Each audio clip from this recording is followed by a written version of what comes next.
do we get our children to listen to us? Well, I'd say the first thing is to start listening to them, because obviously they take their cue from us, and if we're always saying to them, we'll be with you in a minute, be with you in a minute, in 5 minutes time, then when they say it back to us or they do it back to us, then we kind of get a bit agitated.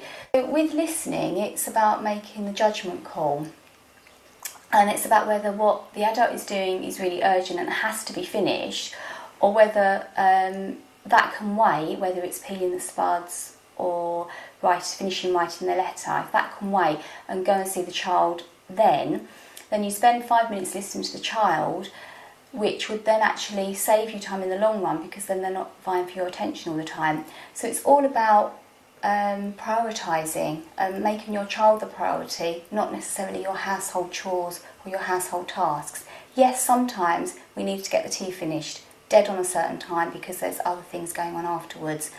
That isn't every time your child comes to you. So if every time your child comes to you, you tell them to wait, then they don't view themselves as a priority. Whereas if you stop what you're doing, turn the oven off, turn the gas off, put the knife somewhere safe and go to them, then they see that they are a priority, and that if what they're asking for is dealt with, then they don't have to keep coming back to you and asking you again and again and again. So it's just about getting those priorities right, really, and making your child priority number one rather than 2 or 3 down the list. Is there any other byproducts that listening does for our relationship with our child? It connects you to them. It gives that connection between parent and child, because you get to find out what's going on in their life, you find out what they think, what they feel, all sorts of different areas but if you don't listen to them, you're never going to find out about. They're never going to come to you and talk to you about a problem if you don't listen to them every day, chit-chat about what's going on at school and who said what to who, because that provides that safety for them to think, oh, okay, I can talk to mum and dad about anything. And then you're role modelling that to them. You're showing them that by you listening to them, they can listen to you.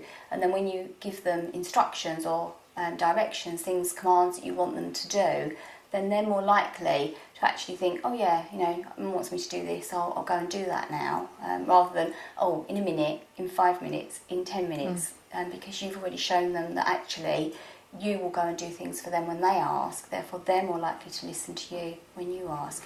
So does it have a positive effect on their behaviour overall then? Absolutely. Why is that then? Basically, they're not having to keep asking and asking and asking and asking for your attention. They're not having to say, come and listen to me, mummy, come and help me, mummy, come and do this, mummy, because you're there, you've already done it. So they haven't got to keep asking and asking and asking.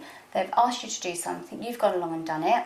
Usually you think that's going to take more time, but actually it cuts down on the amount of time you have to be away from doing what you're doing, because you've given them attention. They're happy with what you've done, therefore they're happy to carry on playing or doing whatever they were doing. Whereas if you don't go to them when they call you and keep saying in a minute, then they have to keep asking and coming back. Does the behaviour get worse? You. And usually, in order to get your attention, instead of asking you, they might start throwing things or spilling the paints or tipping the drink over because you haven't gone to them when they've asked you. Is there any difference between how we need to listen to boys to how we need to listen to girls? In what way? What do you mean by that? Or is there, do we listen to them in the same way? Do we still give them eye contact? Sometimes, not all boys, but sometimes boys don't like to be confronted on a looking at you basis. So sometimes they prefer to stand next to you. So if you really want to find out what's going on for your son, you might be better off to do an activity side by side, where you're maybe drawing together or playing a game together, or working on a computer together, or cutting up vegetables together, but rather than opposite, because sometimes girls are happier with the eye contact and they're happier to sit opposite you on the table and talk. Sometimes boys want that side-to-side contact and they don't want to have that direct eye contact quite as much. But again, it varies from child to child, so just be aware of what your child's comfortable with is what I'd say. So what you're saying then is listening not only connects us to our child, we find out about our child trusts us, and more likely to come to us when they really need to be listened to and got problems. And also, the best thing, in some ways is actually it reduces their negative behaviour because they have our positive attention when we stop what we're doing and listen. Definitely. And so by us listening to them helps them to Listen to us. Yeah.